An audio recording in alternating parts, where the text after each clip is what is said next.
वरहमतुल्लाहि वबरकातुहू।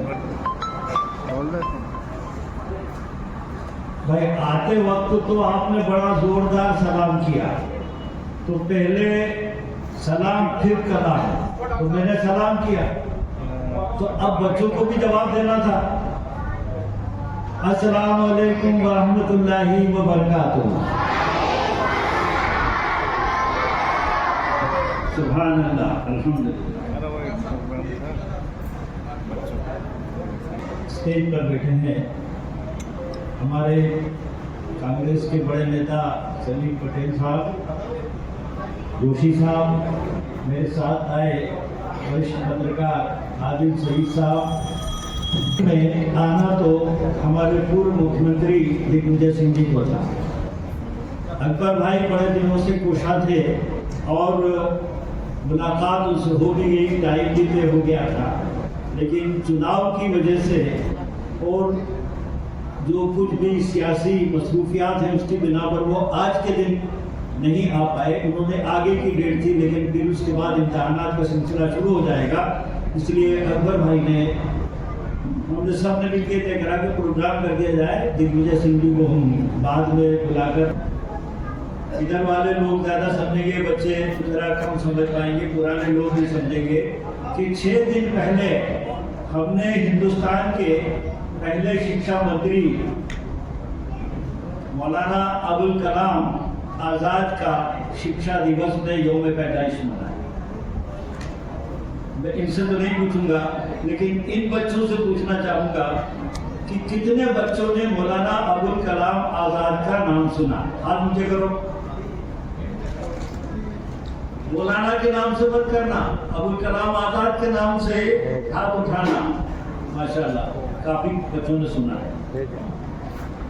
अरे चालू करना था ना, क्या मौलाना आज़ाद को बताने के बाद फिर अपन आगे, क्योंकि अगर हम तालीम की बात करें तो मौलाना आप और हम सब मिलकर मेरे आवाज में आवाज मिलाइए और बोलिए रब्बे ज़िदनी इल्मा, रब्बे ज़िदनी इल्मा, रब्बे ज़िदनी इल्मा। ए अल्लाह, दिल से आवाज निकालिए, ए अल्लाह, ए मेरे रब, मुझे इल्म नाफ़े अता फरमा, मुझे दुनिया और आखिरत के तमाम उलूम से आशना फरमा।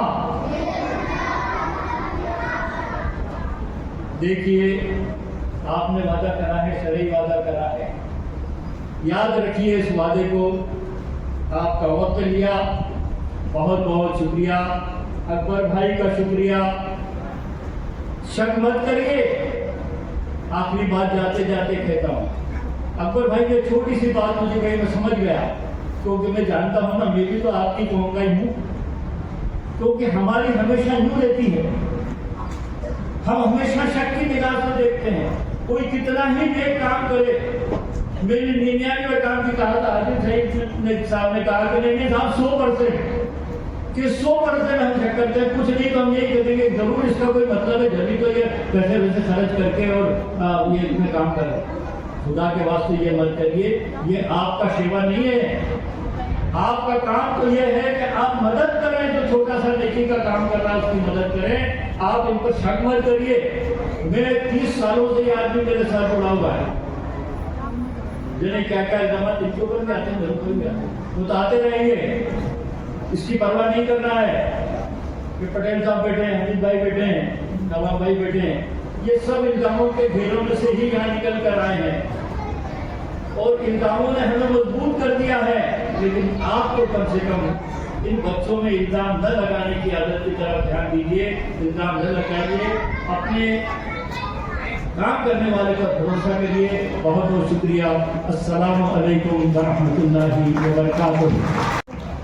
बहुत बहुत शुक्रिया। लफ्ज़ नहीं है मेरे पास कि आपके किस शब्दों में शुक्रिया अदा करूं। अब आपसे भी मेरे अदब के साथ गुजारिश है कि आप आएँ और इस तलबा को तालीम की रोशनियों से नवाजें।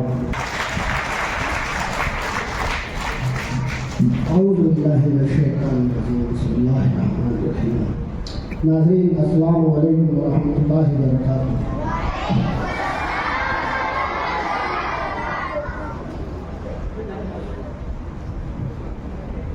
तरबियत का असर कैसा होता है कि अभी देख लीजिए आप। एक बार कहा मैंने इन बच्चों को कि कलाम अकबर साहब का वो शुक्रिया, उन्होंने मुझे बुलाया, माइक दिया।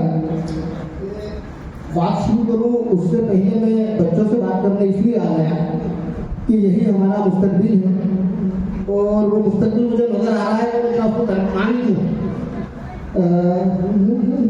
क्या नाम है आपका? नाज़नी। आपका क्या नाम? क्या बोलो?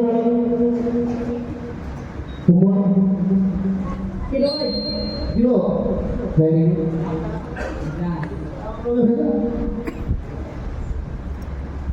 अच्छा, गांव के बच्चे शर्माते हैं, थोड़ा शहर के बच्चे थोड़े से, तो गांव के बच्चे ज्यादा अच्छे होते हैं, है ना? क्योंकि आप जितनी मस्ती करो ना बेटा, अगर आप उनमें से एक बात को भी पूरे ध्यान से सुन लेते तो आप डॉक्टर, इंजीनियर, वकील, कलेक्टर, अफसर सब बन जाते।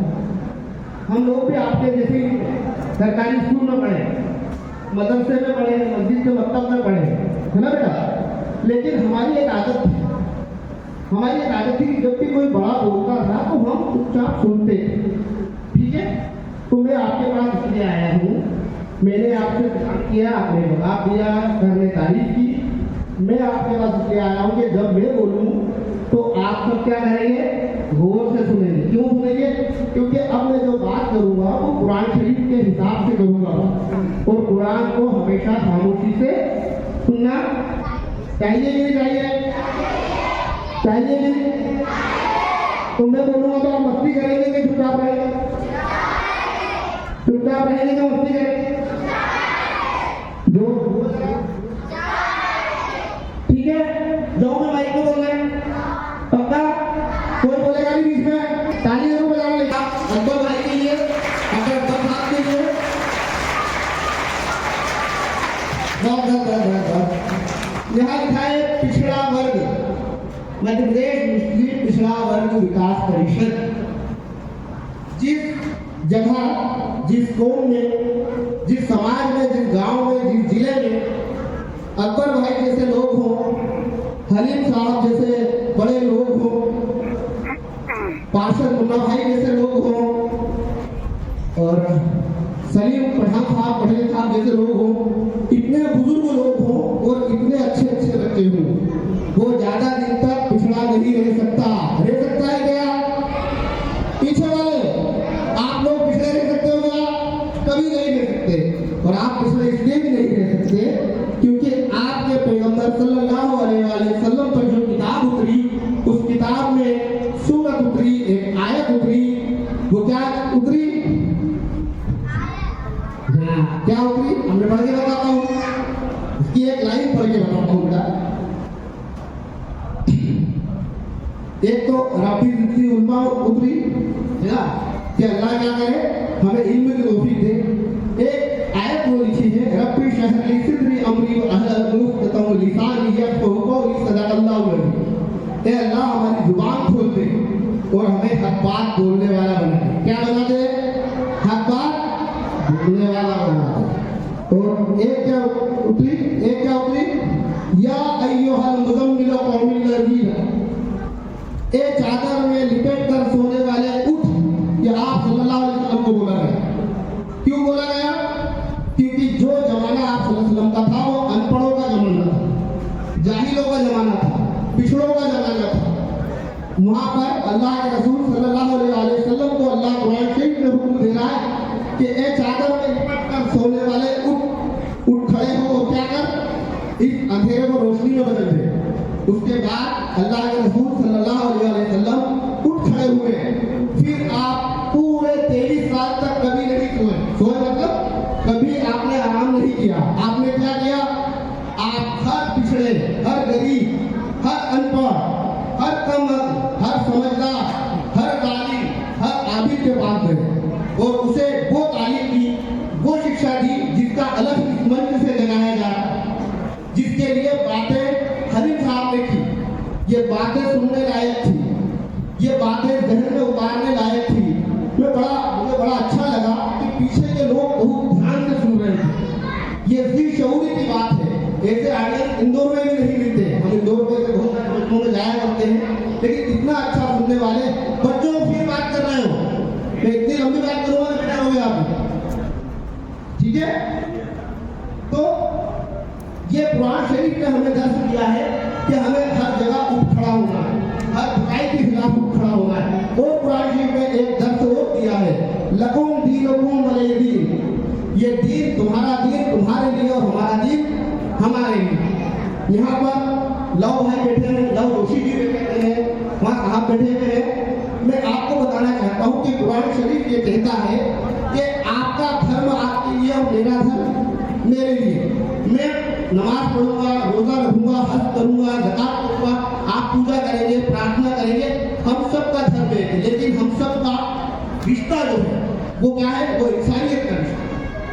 मैं आपके घर चोरी नहीं कर सकता, मैं आपको तकलीफ नहीं पहुंचा सकता, क्योंकि हमने हदीसों में पढ़ा है कि कहीं पर ये लिखा हुआ पाया गया कि अगर एक मुसलमान ने किसी गैर मुस्लिम का कोई माल दबा लिया, कोई जमीन पे कब्जा कर लिया, कोई उसके पैसे चुरा लिए, तो कल क़यामत के दिन अल्लाह के रसूल सल्लल्लाहु अलैहि वसल्लम हमारा दामन पकड़ेंगे। वो गवाह हो गए उस गैर मुस्लिम के, लव भाई का अगर मैंने कुछ जमीन दबा ली, तो अल्लाह के रसूल सल्लल्लाहु अलैहि वसल्लम जो मेरे पैगंबर हैं, जो मुझसे मोहब्बत करते हैं, मैं उनसे मोहब्बत करता हूँ, लेकिन वो लव भाई की तरफ खड़े होंगे और मेरे से पूछेंगे कि आदिल सही तुमने इनका पैसा कैसे दबाया? ये इस्लाम की तालीम है और ये तालीम हमें समाज में भी रखना है। और हमारे लव जोशी जी को हमारे साहब बैठे हैं, उनको बताना भी पड़ेगा। ये हर गांव में, हर कस्बे में और हर मोहल्ले में कुरान शरीफ की तालीम आपको देना पड़ेगा। मैं तालीम पर बात कर सकता था बहुत सारी, लेकिन मैं वो बात इसलिए नहीं कर पा रहा हूँ कि बात कहने का बचता नहीं है। अदरवाइज आप मुझे लेके यहाँ इसीलिए आए कि इंदौर से लेकर दिल्ली, भोपाल या जहाँ जहाँ भी मेरे लेक्चर होते हैं वो तालीम पर IAS कैसे बने उस पर तालीम होती। कई बार मैंने खुद को इंटरव्यू दिया है, मध्य प्रदेश लोक सेवा आयोग का सिविल जज का इंटरव्यू दिया, तो वो मुझे पता है। लेकिन अब बात इतनी अच्छी कहती गई, इतनी समझदारी की और इतनी समझाने वाली बात है कि मेरे पास कुछ बोलने का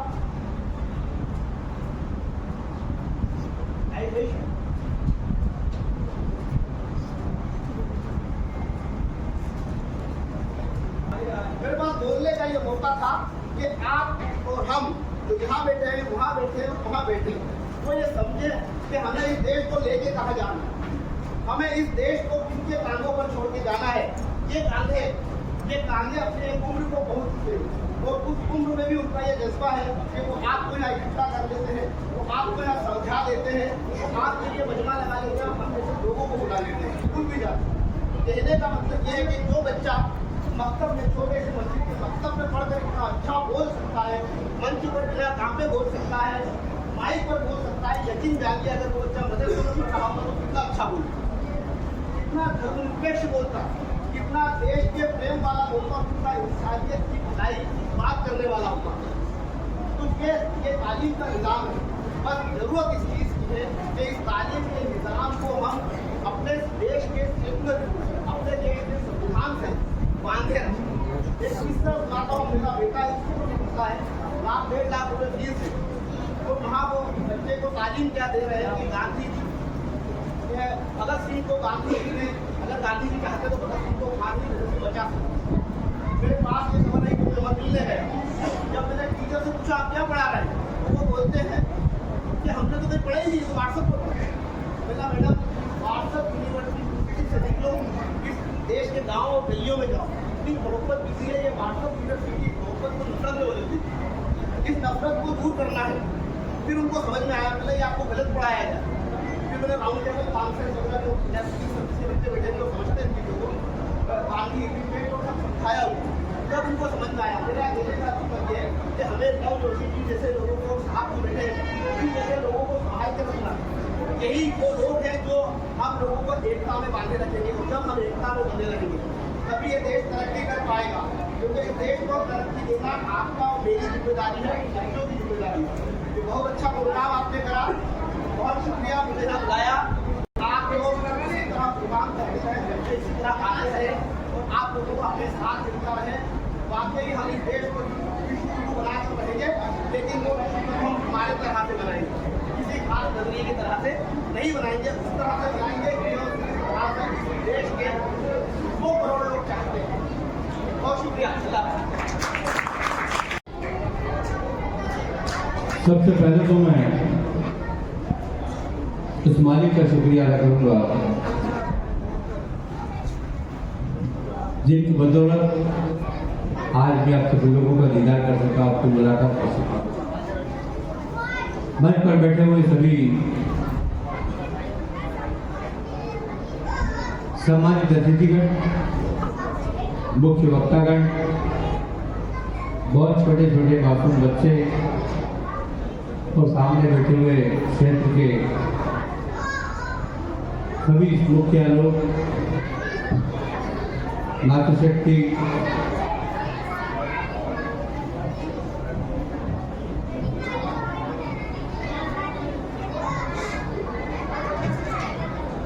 क्योंकि बच्चों का प्रोग्राम है तो मैं अपनी बात को बच्चों से ही शुरू करना चाहूंगा। बच्चा जब होता है बहुत मासूम होता है तो उसके दिमाग में कोई फितरत नहीं होती। किसी एक शायर ने बहुत अच्छी बात कही है कि बच्चों के चेहरे से हमेशा नूर सा क्यों बरसता है। बच्चों के चेहरे से हमेशा नूर सा क्यों बरसता है कि बच्चे शरारतें करते हैं, साजिशें नहीं करते। बच्चे शरारतें करते हैं, साजिश नहीं करते। और ये जो बैठे हैं ये कच्चे मिट्टी के घड़े हैं, जैसे हम इन्हें चाहेंगे उनको संवार सकते हैं। बहुत अच्छी बातें अभी मेरे पूर्व वक्ताओं ने आपको कही और ये सच बात है। इस मुल्क में आजादी के पहले वो कौन माता पिता थे जिन्होंने डॉक्टर फखरुद्दीन अली नकवी का जन्म दिया हो, डॉक्टर जाकिर हुसैन साहब ने जन्म दिया हो, डॉक्टर कलाम साहब ने जन्म दिया हो।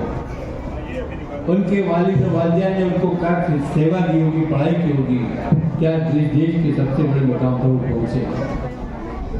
मतलब शिक्षा का महत्व उस समय भी था, शिक्षा का महत्व आज भी है। लेकिन जैसे जैसे हम बढ़ते जा रहे हैं हमारा सोच बहुत छोटा होता जा रहा है। अभी जिस तरह से बातें आपको बताई उसी को आगे बढ़ाते हुए कहना चाहूंगा कि किसी आदमी के पास हो सकता है बहुत धन दौलत हो, जमीन जायदाद हो, बहुत बड़ा नाम हो, और एक व्यक्ति के पास कुछ भी ना हो लेकिन इसका तामील है, शिक्षा है। जैसे उदाहरण के तौर पर मैं कैरेक्टर सुनाता हूँ कि मोमबत्ती थोड़ा सा हवा का झोंका आएगा बुझ जाएगी, लेकिन अगरबत्ती जलाएंगे जितनी हवा चलेगी उसकी खुशबू उतनी ज़्यादा फैलेगी। अगर आप शिक्षित हैं, अगर आपके पास तामील है तो उसकी खुशबू दूर दूर तक जाएगी, ऐसा मेरा अपना सोचता है। तो हम अगरबत्ती बनने का प्रयास करेंगे, मोमबत्ती न बने। और जिस तरह से अभी कुछ दिनों पहले कन्नौज में भी प्रोग्राम हुआ था, बच्चों को पुरस्कार दिए गए थे, वही प्रोग्राम हो रहा है डॉक्टर पर गंगा, उसके लिए मुबारकबाद आपको। अभी सबसे ज्यादा जो समाज की कौम के जिम्मेदार लोग हैं,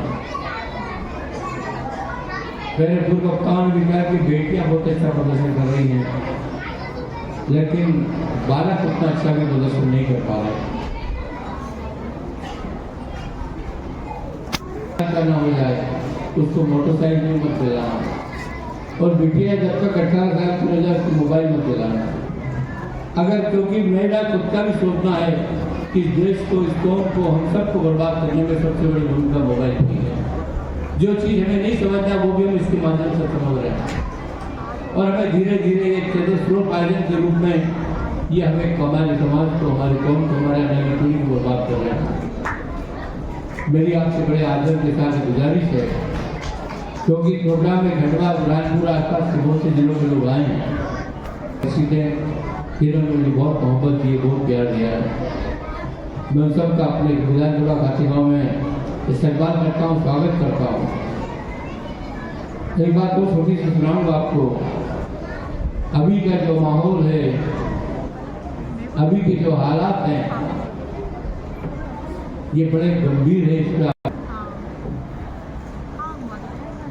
जैसे मैं शेख सुनाता हूँ अक्सर, राज हिंदोली साहब का है कि लहू को रंग और जुनू को कलम बनाने लगे लोग।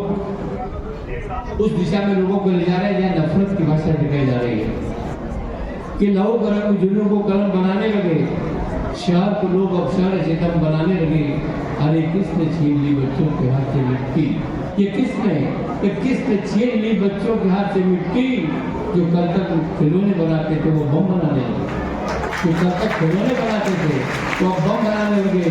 कोई सोचता है कि बम से सिर्फ हिंदू मरेगा, कोई सोचता है मुस्लिम मरेगा, कोई मरेगा महत्वपूर्ण नहीं है, लेकिन हजारों बच्चे अनाथ हो जाते हैं, कई महिलाओं का सुहाग बिगड़ जाता है, कई परिवार बर्बाद हो जाते हैं।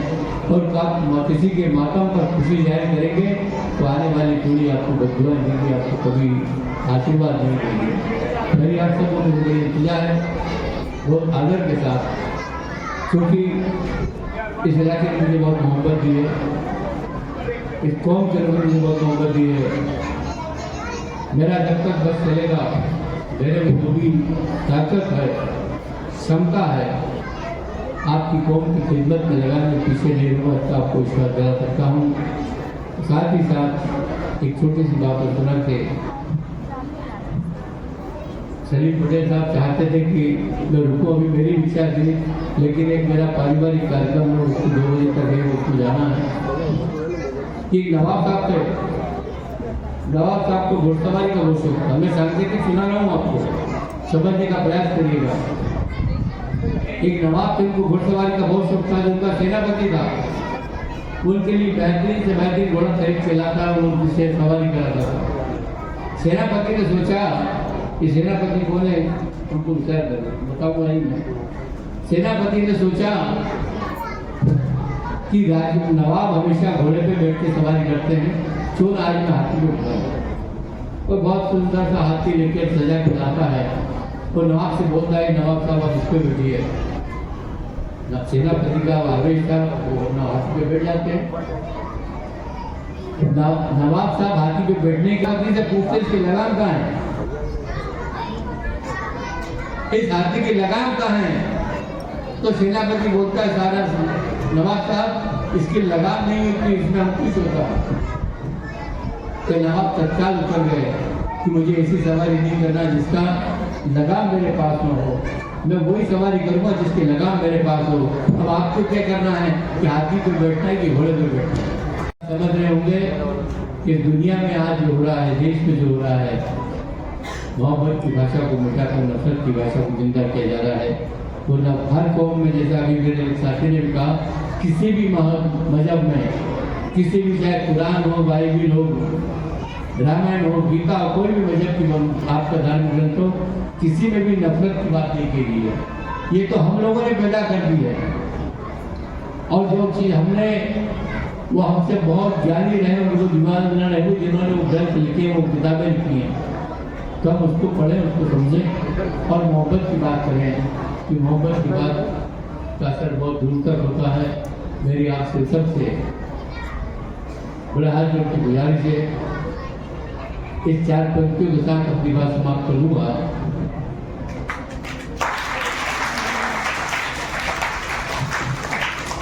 कि जुबा से करते हैं, दिल से दुआ नहीं करते। जुबा से करते हैं, दिल से दुआ नहीं करते। ये सियासी लोग हैं, किसी का भला नहीं करते। अरे वतन की मिट्टी का एक कर्ज का चुकाएंगे जो माँ के दूध का पैदा नहीं करते, जो अपने माँ के दूध का, इस मिट्टी से हिंदू भी खाना खा रहा है, मुस्लिम भी खाना खा रहा है, सिख भी खाना खा रहा है, ईसाई भी खाना खा रहा है, जो गल्ला से पैदा हो रहा है। लेकिन ये नफरत की भाषा लोग वाले उनको समझें, क्योंकि हमें अपनी इस पीढ़ी को अगर संभालना है, इन बच्चों को अच्छा भविष्य देना है, तो हमारे कौम के अंदर, देश के अंदर, समाज के अंदर हमें वो वातावरण पैदा करना पड़ेगा कि जहाँ लोग मोहब्बत की बात करें, जहाँ आपस भाईचारे की बात करें, जहाँ नफरत की बात करें, उन लोगों से आपको दूर होना पड़ेगा। तो निश्चित रूप से देश भी आगे बढ़ेगा, कौम की आने वाली पीढ़ी भी आगे बढ़ेगी, और ये पीढ़ी आगे बढ़ेगी तो आपको हमको सबको मैं समझता हूँ समझ में फिर फखरुद्दीन अली पैदा हो, डॉक्टर जाकिर हुसैन पैदा हो, फिर पैदा डॉक्टर कलाम जैसा मिसाइल मैन पैदा हो, तो निश्चित रूप से, और चूंकि इस परिषद का भागदौड़ जिन लोगों के हाथ में है उनके अंदर जो जोश है, जज्बा है, मैं ऐसा समझता हूँ कि मालिक दुआ करूँगा कि आप इसमें कामयाब हो, आप इसमें सफल हो। आप सबको बहुत बहुत मुबारकबाद, और जो बच्चे आज पुरस्कार प्राप्त करेंगे उनसे बहुत बहुत बधाई देता हूँ और उनके जल्द शुभकामना करता हूँ। बहुत बहुत शुक्रिया, बहुत बहुत धन्यवाद। उसको बालिका को मैं आमंत्रित कर रहा हूँ, एक क्लास आपकी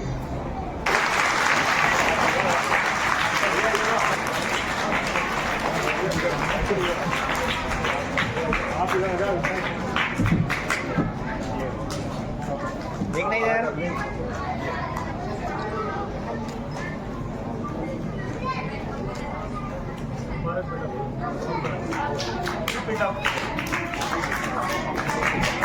खंडवा से बच्चे आए, मेहमान के खाना भी खिलाना है, तो मैं अदब के साथ कह तो नहीं सकता हूँ, रिक्वेस्ट कर सकता हूँ कि अपनी बात को थोड़ा सा संक्षिप्त में रखेंगे तो है, नहीं तो आपकी मर्जी, फिर आपको फुल फ्री है। भाई सनी पटेल साहब के साथ जरा ताली बज जाए।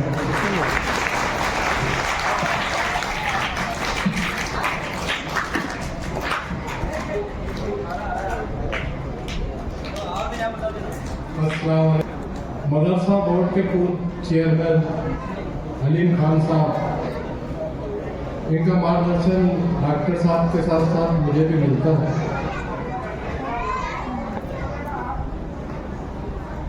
यहाँ पर हमारे खंडवा विधानसभा के प्रभारी भाई कैलाश कुंडल जी, मेरे साथ खंडवा से आए भाई मऊ जोशी जी, अब्दुल हमीद साहब, राजू खान, मुस्लिम सेवा संघ अध्यक्ष जिला खंडवा भाई अल्ताफ पठान, बुरहानपुर से तशरीफ लाए मुस्लिम सेवा संघ के प्रदेश अध्यक्ष जनाब डॉक्टर फिरोज बेग साहब,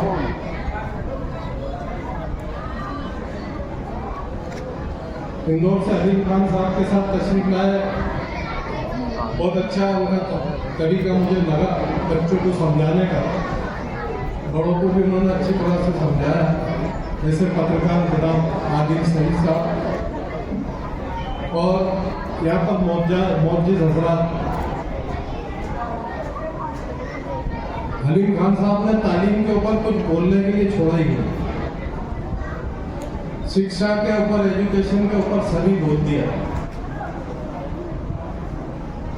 लेकिन मैं कुछ बातें आपके सामने ये कहना चाहूंगा कि डॉक्टर इकबाल ने कहा कि तुम दिए बात से तू ना घबरा है उकाब, तुम दिए बात से तू ना घबरा ए उकाब, ये तो चलती है तुझे ऊंचा उड़ाने। जो तेज हवा, जो तूफान आता है, उससे डरने की जरूरत नहीं, ये तो आपको ऊपर ले जाए। तालीम के ताल्लुक से जहाँ तक ताल्लुक है तालीम का, पिछले कई साल से मुसलमानों में एक अजीब बेदारी है, अजीब शऊर जाता है। तालीम, हाँ हाँ हाँ, वाह वाह वाह, सुभान अल्लाह, क्या बात। उसने कहा कि मैं दुकान पे लेट चले जाऊंगा, नौकरी पे लेट चले जाऊंगा, नमाज बाद में पढ़ लूंगा, बेटा चल तेरे को स्कूल छोड़ दूं। वो माँ जो है सब काम बाद में करेगी, पहले बच्चे को तैयार करेगी, उसको स्कूल के लिए निकालो, भाई स्कूल जाओ, गरीब हो या अमीर हो। ये तालीम की ऐसी बेदारी है। आज से 25, 30, 40 साल के पीछे जाओ तो ऐसी बेदारी नहीं थी। इतनी तालीम हर आदमी चाहता है, हर माँ बाप चाहते हैं कि मेरे बच्चे को अच्छे से अच्छे स्कूल में मैं तालीम दिलवाऊं। और उस चक्कर में क्या होगा, माफी कहता हूं, उस चक्कर में ये हो रहा है, परवरदिगार ने 2 आलम बनाए। वैसे तो उल्मा बताते 18,000 आलम, लेकिन हमारी जो नॉलेज में है, हमारी जानकारी में है, 2 आलम है। अरे यार, मैं आप लोग अपनी तरफ बात को मत लेना, मैं भी शामिल हूँ। वे यार सलीम पटेल, तू कितना लालची है यार, अरे तू कितना लालची है यार। ए मेरा मुसलमान भाई, तू इतना लालची कि तू दोनों ही आलम तू ले लेना चाहता है। अबे एक नव जोशी के लिए छोड़ दे, एक आलम उनको ले ले, एक आलम तू ले ले, वो भी अपना भाई है। तो 2 आलम तो 2 ही आलम लेना चाहता, एक आलम तुम्हारा, एक आलम इनका। अब सवाल ये है, मेरे बुजुर्ग साथी बैठे, अपन मरेंगे, पक्की बात है, मरना तो नहीं, लेकिन मरना कोई पसंद नहीं करता, मैं भी नहीं करता हूं, लेकिन मरना पड़ेगा, मौत आएगी। फिर क्या होगा, फिर क्या होगा, फिर कब्रों में, जमाने में अरब से लेके चीन की जो दूरी थी, आज भी उतनी दूरी है। तो आप सल्लल्लाहु अलैहि वसल्लम ने फरमाया कि तालीम हासिल करने के लिए चीन का सफर भी करना पड़े तो करो। यहाँ से ये बात बिल्कुल स्पष्ट हो गई कि आप सल्लल्लाहु अलैहि वसल्लम ने फरमाया कि दीन और दुनिया दोनों की तालीम हासिल करो, दोनों की तालीम। अब क्योंकि चीन में जब इस्लाम पहुंचे नहीं था, लेकिन वो दूरी की वजह से कि इतनी दूर भी जाना पड़े, कोई भी तकलीफ उठाना पड़े, उठाओ और आपके बच्चे को तालीम दो। मैं सिर्फ एक बात यहाँ जितने लोग बैठे हैं इसके कहना भी चाहता हूँ और इसके जरिए से अपना मैसेज भी छोड़ना चाहता हूँ। कितने ऐसे लोग हैं, ये बच्चे मकतब से पढ़े, ऐसे कितने लोग हैं जो अपने बच्चों का स्कूल तो जाता हो, वो बाप, वो भाई, वो जो कुछ है उसका, वो उसके वो जो पेरेंट्स है उसका जाता है स्कूल। आपके बच्चे को मकतब में जाकर आप कब देखते हो? कब आपने किसी मौलाना से पूछा कितने बच्चे हैं, हमारे बच्चे क्या पढ़ रहे हैं, क्या नहीं पढ़ रहे? वो उसकी फिक्र नहीं है। याद रखना मेरी बात को, मैं बात ये मैं नहीं कह रहा हूं, ये शरीयत कह रही है, और वो ये कह रही है कि तू जब मरेगा तो तुझसे सवाल जो होंगे, तेरा जो हिसाब होगा, वो हिसाब ये होगा कि तू इस दीन के बारे में कितना जानता, दीन के बारे में तुझे क्या मालूम। आज कितने लोग हैं यहाँ जो नमाज से गाफिल है, नमाज नहीं पढ़ते। आज दुनिया के अंदर जो तबाही आ रही है, वो तबाही ड्यू टू ओनली मुस्लिम्स, हम लोग उसके जवाबदार हैं। दुनिया जो तबाही की दाने पर जा रही है, उसके हम लोग जिम्मेदार हैं। हमने हर वो बुरा काम, हर वो गुनाह करना शुरू कर दिया जिसको वो हमारे आका दो सल्लल्लाहु अलैहि वसल्लम ने मना किया। आज पूरे हिंदुस्तान में, बल्कि पूरी दुनिया में आग लगी हुई है, जगह जगह दंगा फसाद, मार काट, ये सब हो रही है। क्यों हो रही है? इसलिए हो रही है कि हमने हमारे आका दो सल्लल्लाहु अलैहि वसल्लम के बताए रास्ते को छोड़ दिया। क्या हमारे आका ने इन्हीं फरमाया? हमने बारहा ये बात, हमने शांति समिति की बैठक में बारहा ये बात कही है जो हमने उलमाओं से सुना।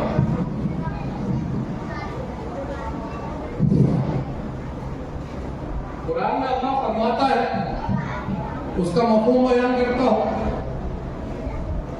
कि एक नाहक कत्ल, एक नाहक इंसान का कत्ल सारी इंसानियत का कत्ल है। ये नहीं फरमाया कि उसमें जात पात हिंदू मुस्लिम नहीं, वो कोई भी जात का हो, अगर उसका कत्ल है और नाहक कत्ल है तो ये कुरान पाक है और ये कहता है कि सारी इंसानियत का कत्ल है। तो साथियों, आज हम अपनी औलाद को दुनियावी तालीम में हलीम खान साहब, मैं आपको बता रहा हूँ, मुस्लिम बहुत, अभी आप देहातों के हाल देखो, देहातों में भी हाल है कि मुस्लिम इतने बेचारे, वो मजदूरी करने वाला भी है तो वो बच्चों को तालीम बराबर दिलवाएगा। आज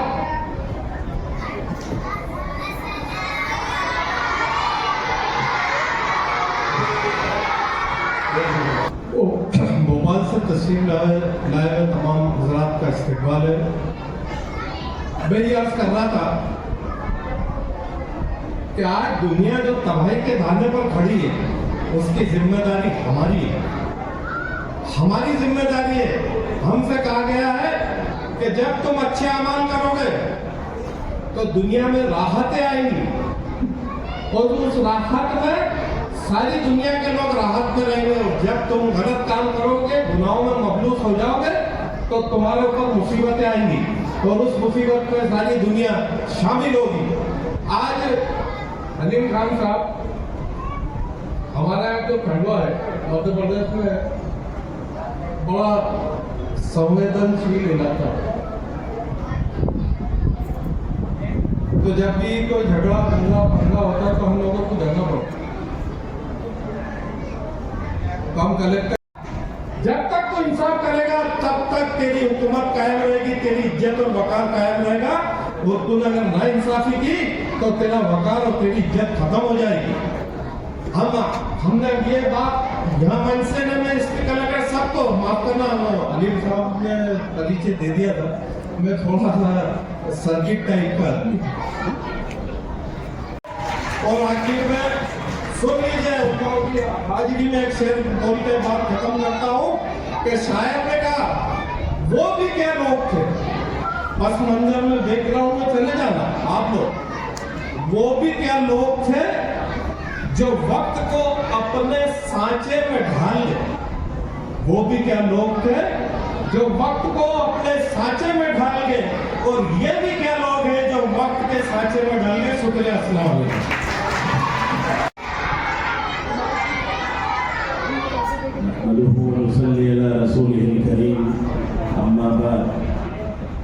अऊज़ु बिल्लाहि मिनश शैतानिर रजीम, बिस्मिल्लाहिर रहमानिर रहीम। वक़ाल तबारक व तआला फ़िल क़ुरआनिल मजीद वल फ़ुरक़ानिल हमीद।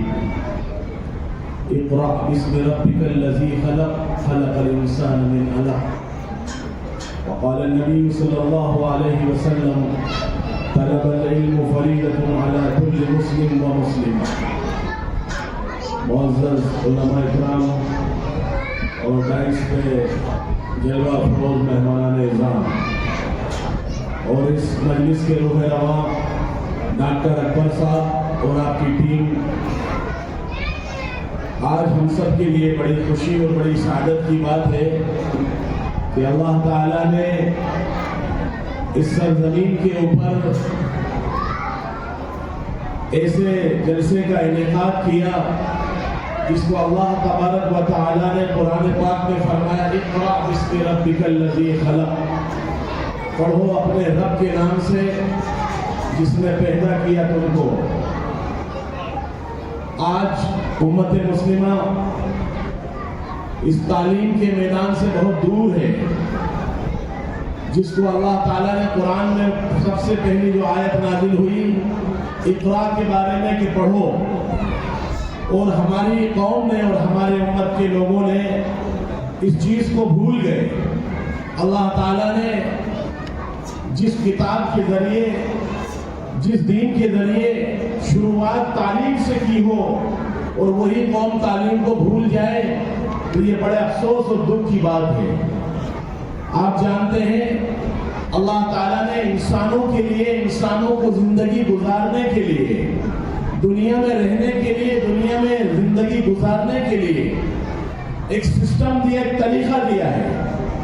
ऐसे ही आपको मालूम है, आप दुनिया की कोई मशीनरी को खरीदने जाएं तो मशीनरी के बनाने वाले एक दस्तूर, एक कानून और एक किताब देते हैं उस मशीन को चलाने के लिए।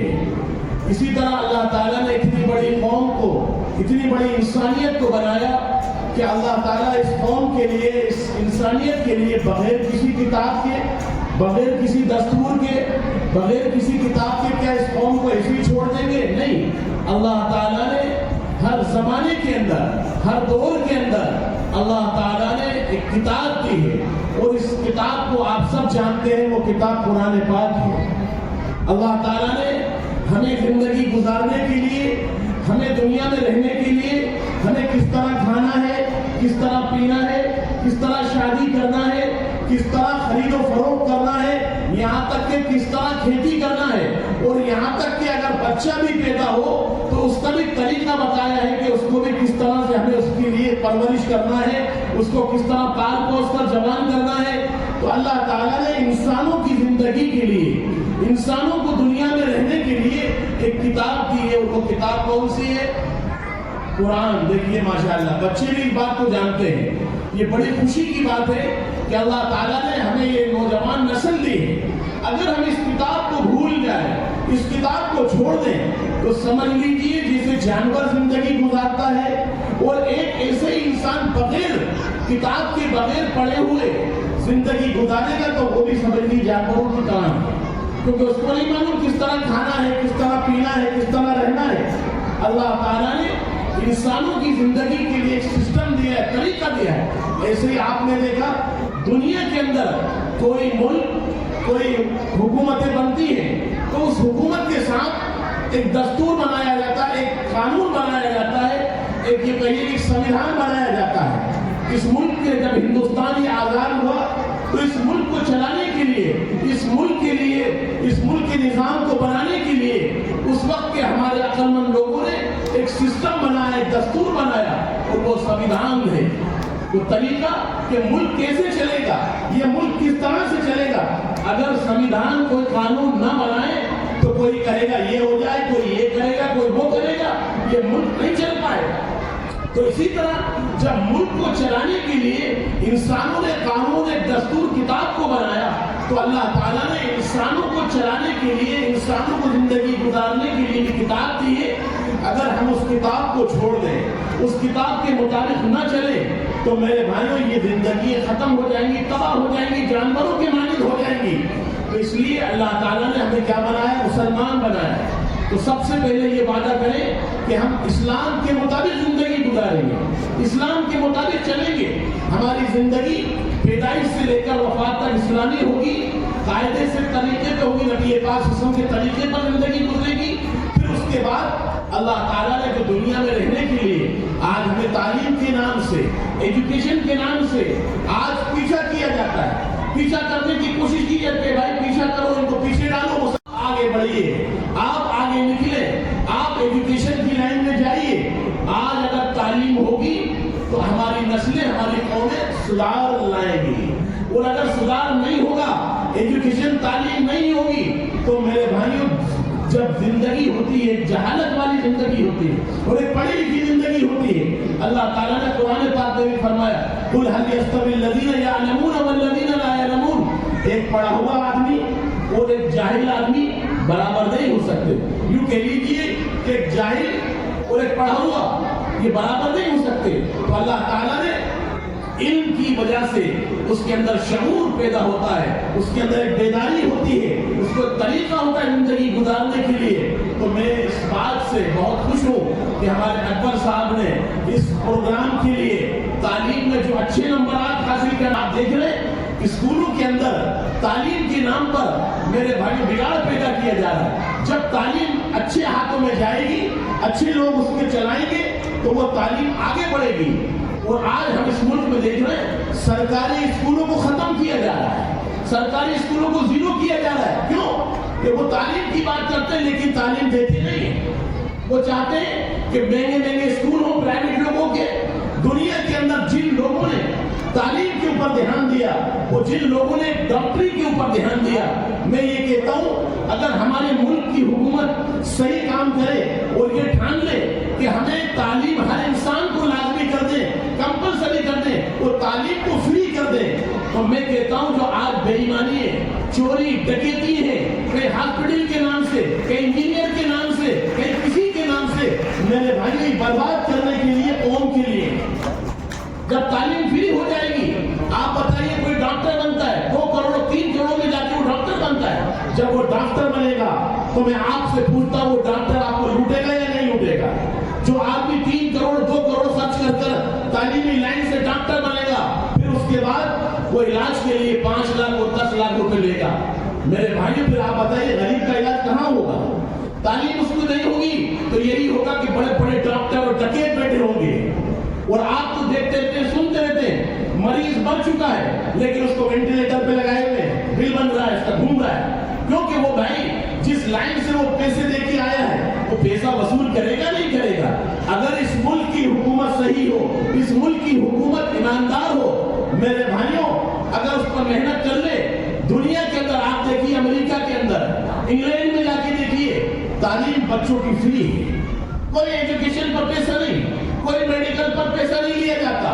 और यहाँ तक कि अगर कोई गरीब बेरोजगार है तो उल्टा गवर्नमेंट उसको देती है, तालीम भी दे रही है और मेडिकल भी दे रही है। तो मेरे भाइयों, वो मुल्क इसीलिए दुनिया के सुपर पावर बने हुए हैं, क्योंकि उन मुल्कों के अंदर एजुकेशन फ्री, तालीम फ्री, डॉक्टरी फ्री, और यही 2 चीजें हमारे मुल्क में आज नहीं है। तो मैं इन लोगों से ये कहता हूं जो जिम्मेदार हैं, चाहे वो किसी भी लाइन से, हिंदू हो मुसलमान हो, है तो सब इंसान, सब मालिक के बनाए हुए हैं, किसी अलग के बनाए हुए नहीं है।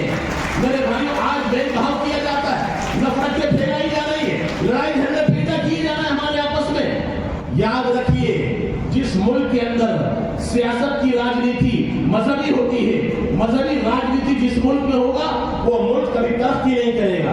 हमने बहुत सारे मुल्क देखे, अमेरिका देखा, इंग्लैंड देखा, अफ्रीका देखा, दुनिया के मुल्क देखे, लेकिन हिंदुस्तान की तरह मजहबी राजनीति कहीं नहीं देखी।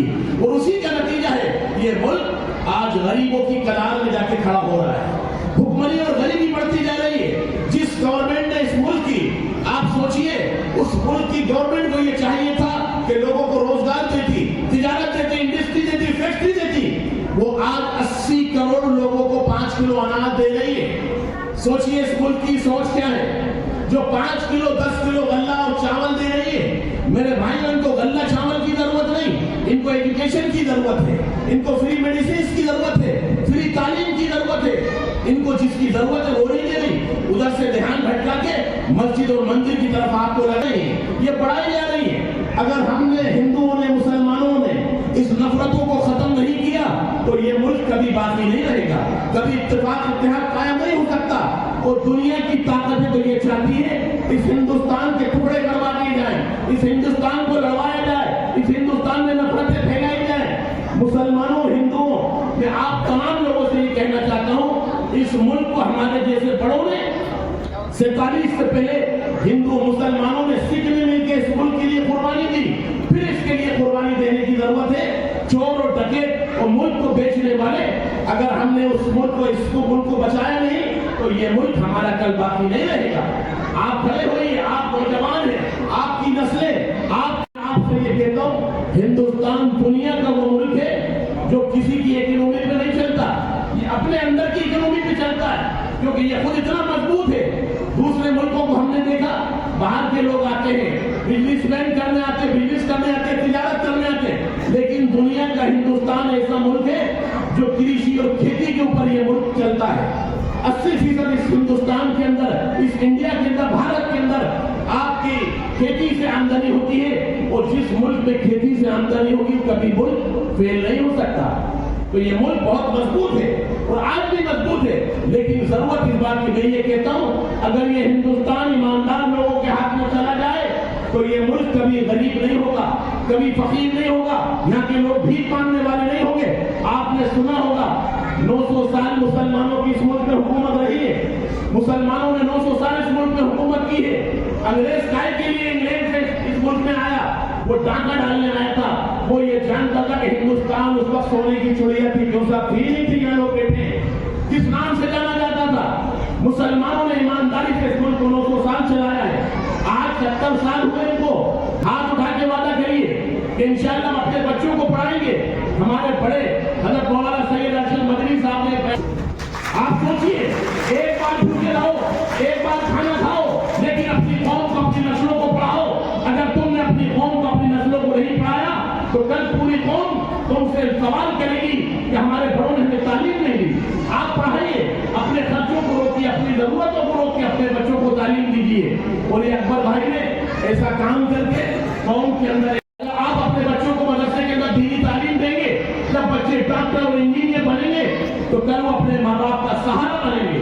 तो जब मदरसे की तालीम नहीं होगी, दीनी तालीम नहीं होगी बचपन में, तो वो पढ़ लिख के बड़े हो जाएंगे, फिर वो बूढ़े माँ बाप को छोड़ के हॉस्पिटल में, ओल्ड हाउस में छोड़ के चले जाएंगे। तो इसलिए मदरसे से, स्कूल से पहले आप अपने बच्चों को दीनदार बनाइए, एजुकेशन, दीनी तालीम दीजिए, दुनिया की एजुकेशन दीजिए। इंशाअल्लाह फिर आपके बच्चे कभी गलत रास्ते पे नहीं जाएंगे। अल्लाह ताला मुझे कहने सुनने जबान की तौफीक नसीब फरमाए। इसलिए कि बहुत सारे हजरात हैं, मैं ज्यादा आपका वक्त लूंगा तो लोग कहेंगे और भी हजरात हमारे ऐसे ही रह जाएंगे।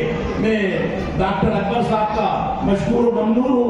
उन्होंने इस तालीम के नाम पर, एजुकेशन के नाम पर कौम के अंदर एक बेदारी की लहर और एक बेदारी की मुहिम चलाई है। ये मुहिम, ये लहर, अल्लाह ताला इसको हमेशा बरकरार रखे और हमारी नस्लों को अंदर एजुकेशन की, तालीम की, बेदारी की तौफीक अता फरमाए। वाखिरु दावाना अल्हम्दुलिल्लाहि रब्बिल आलमीन। मैं हमारे ऑल इंडिया कौमी तंजीम के अध्यक्ष मुनव्वर कौसर साहब को बुलाने से पहले ये कुछ बच्चे खड़े हुए गए हैं, वो जरा जल्दी करें। अगर आप लोग आपकी शीट वो प्रमाण पत्र ले जाएं, हमारे अतिथियों से गुजारिश करूँगा 1 मिनट।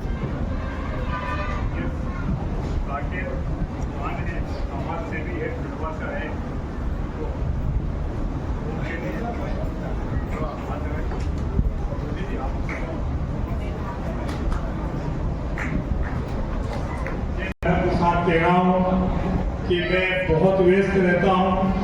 मैं चाहता हूँ कि मैं कंधे से कंधा मिलाकर इनके साथ रहूँगा। मेरी जगह पे हाजी शब्बीर खान का आज जिला अध्यक्ष ऑल इंडिया कौमी तंजीम, सभी समाज करने की, सभी समाज के सदर, जिनका पुष्प मालाओं से हमारे चेयरमैन साहब उनका इस्तेमाल करेंगे और फिर इसके बाद लोग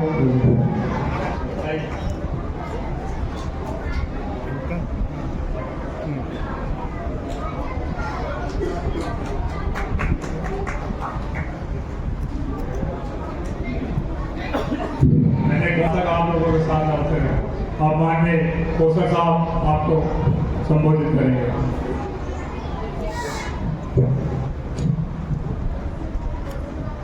अस्सलाम वालेकुम और नमस्कार। मेरे भाइयों, बुजुर्गों, मेरी बहनों, मेरे प्यारे प्यारे बच्चों और इस मंच पे बैठे जनाब मुफ्ती आजम अहमद साहब, जनाब अब्दुल रशीद साहब, जनाब प्रोफेसर हलीम साहब, जनाब फिरोज खान साहब, सलीम पटेल साहब, जनाब जोशी जी, लव जोशी जी, अब्दुल रशीद साहब, सिद्दीक एडवोकेट साहब, MS रमजान खान साहब एडवोकेट सोहेल मिर्जा साहब आष्टा से, जनाब शहादत खान साहब मौलाना आज़ाद यूनिवर्सिटी पंच और मुस्लिम पिछड़ा विकास परिषद के सारे अध्यक्ष और सदस्यगण। अऊज़ु बिल्लाहि मिनश शैतानिर रजीम, बिस्मिल्लाहिर रहमानिर रहीम। पनाह मांगता हूँ मैं अल्लाह की शैतान मरदूद से। शुरू अल्लाह के नाम से जो सब पर मेहरबान निहायत रहम करने वाला है। पहले ही लफ्ज ने अल्लाह ने क्या कहा है? सब पर मेहरबानी हो, किसी एक पे नहीं। किसी जात पे नहीं, किसी धर्म पे नहीं, पूरी इंसानियत पे मेहरबान है।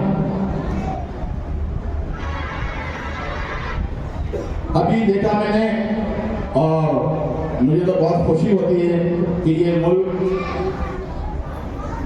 इस देश में नफरत फैलाने वाले कितने फैला दे रहे हैं, लेकिन मुस्लिम और हिंदू कभी एक दूसरे से जुदा हो ही नहीं सकते। और यही वजह है कि आज हमारे साथ कंधे से कंधा मिला के जोशी जी जैसे और दो लोग भी बैठे हुए हैं। ये हमारे लिए फख्र की बात है, गर्व।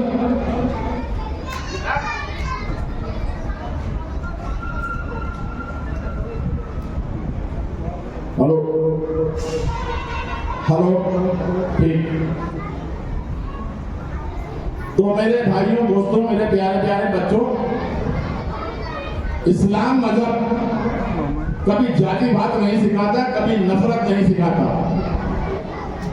इस्लाम में अल्लाह ने सीधा सीधा क्या, सबसे मोहब्बत करो, सबसे प्यार करो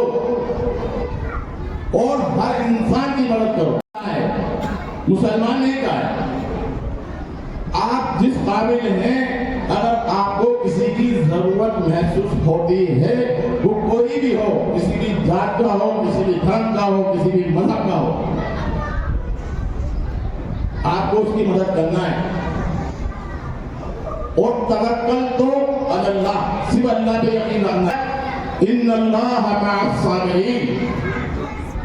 ए ईमान वालों, नमाज और सब्र से मदद हासिल करो। अल्लाह सब जानने वालों के साथ है।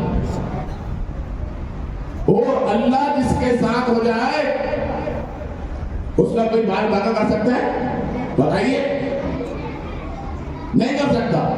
लेकिन हमें अल्लाह की जात पे, अल्लाह पे मुकम्मल एतबार करना होगा और मुकम्मल अल्लाह के हुक्म को मानना पड़ेगा। कुरान पढ़िए, तर्जुमे के साथ पढ़िए कि अल्लाह चाहता क्या है, अल्लाह ने हमें हुक्म क्या दिया है। हम कुरान तो पढ़ रहे हैं, लेकिन उसका मतलब नहीं जानते। जब तक हम मतलब नहीं जानेंगे तो क्या समझेंगे, क्या इस कुरान के अंदर। लोगों में गलतफहमी फैलाई है कुछ लोगों ने, जोशी जी ने देखा होगा, लोग ये समझते हैं काफिर ये को अहमद साहब ठीक है में जिसने इनकार किया, इनकार किया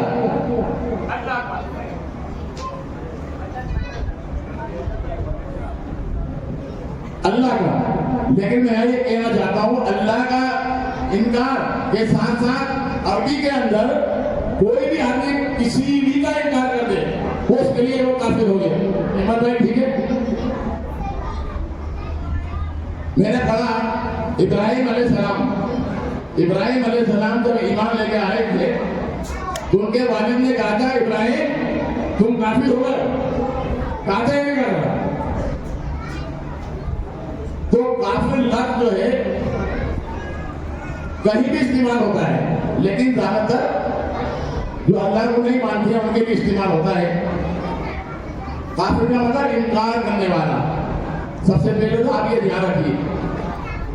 तो जनाब अकबर भाई, डॉक्टर अकबर साहब ने यहाँ बुलाया और देखा कि माशाअल्लाह कितना जबरदस्त काम कर रहे हैं और खासतौर से तालीम के लिए काम कर रहे हैं। और तालीम के बारे में अहमद साहब ने कही, मुझे दोहराने की जरूरत नहीं है। लिहाजा हमें बच्चों को ज्यादा से ज्यादा तालीम देना है और बेटियों को भी तालीम देना है।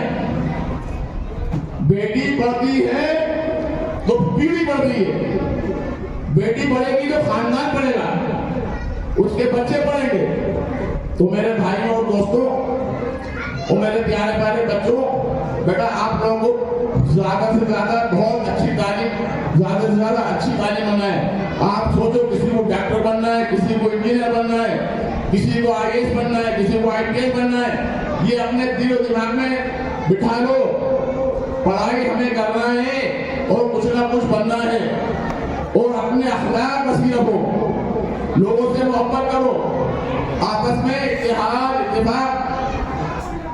मेरे बुजुर्ग पीछे बैठे हुए हैं, मैं आप सबसे और आप सबसे एक इल्तिजा करूंगा कि अपने अखलाक बसी रखिए, अपने खानदान वालों से अच्छा खुलूस रखिए, अपने पड़ोसियों से अच्छा अखलाक रखिए। तो बहुत बहुत शुक्रिया अकबर भाई ने यहाँ मुझको बुलाया।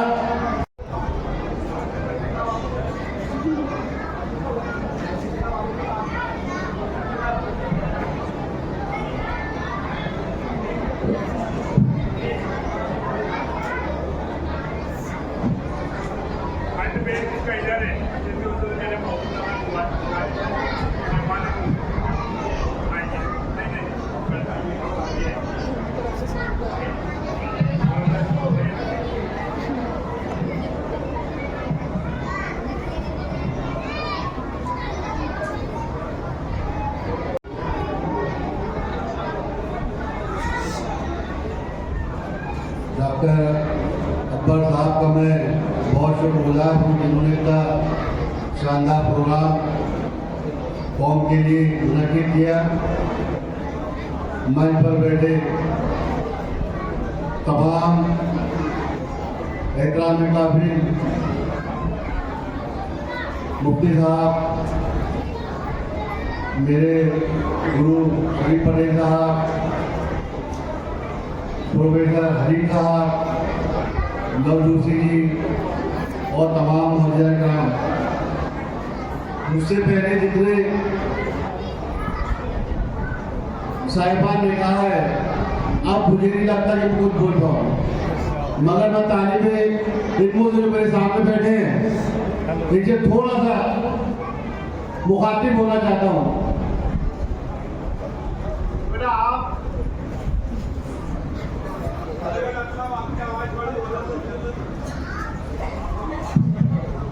आप आने वाला मुस्तकबिल है।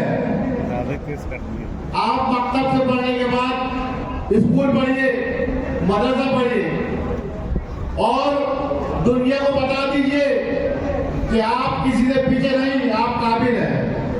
मैं माजरत के साथ कहना चाहता हूँ कि जिस तरह से इस्लाम को पूरी दुनिया में बदनाम किया गया अमेरिकी ताकतों के द्वारा, उसी को मद्देनजर रखते हुए, उसी के ऊपर करते हुए भारत के अंदर भी कुछ लोग चल पड़े हैं। मदारिस को बदनाम करते हैं, मकतब में पढ़ने वाले बच्चों को बदनाम करते हैं और खुला खुला टारगेट इस्लाम मुसलमान को बदनाम करते हैं। बुरा ना मानिए कोई भी, मगर इस देश के अंदर जब लोग पटेल साहब ने कहा कि नवजोशी जी ने रिट लगाई है, तो ये साबित है कि देश के अंदर उनके जैसे जाबाज लोग हैं जो हिंदू मुस्लिम को एक बनाए रखते हैं। इसका कोई शक नहीं कि ये देश का निजाम चल रहा है। कुरान के अंदर अल्लाह तआला ने इल्म पर बहुत जोर दिया है, इंसानियत पर बहुत जोर दिया है और कुरान जो नाजिल किया है वो इसीलिए नाजिल किया गया है कि ताकि इंसान अपनी जिंदगी इंसानियत के हिसाब से कैसे जिए और अपने प्यारे नबी सल्लल्लाहु अलैहि वसल्लम को दुनिया में इंसानी शक्ल उतार के वो नमूना पेश किया है, इंसानियत का नमूना पेश किया है कि जब तक के दुनिया कायनात है हुजूर पाक सल्लल्लाहु अलैहि वसल्लम आएंगे ना आएंगे। क्या अखलाक के आप में कि कोई कचरा डाल रहा है और आप कचरे को फेंक के नमाज के लिए जा रहे हो, तो बीमार पड़ जा रही है तो उसकी आयादत को जा रही है कि वो आज मेरे आंख पे कचरा क्यों नहीं डाल। इससे बड़ी कोई इंसानियत हो नहीं सकती, इससे बड़ा कोई पैगाम हो नहीं सकता इस दुनिया के अंदर कि आप बुरा भी करो तो आपको बुराई का बदला भलाई से देंगे। मोहतरम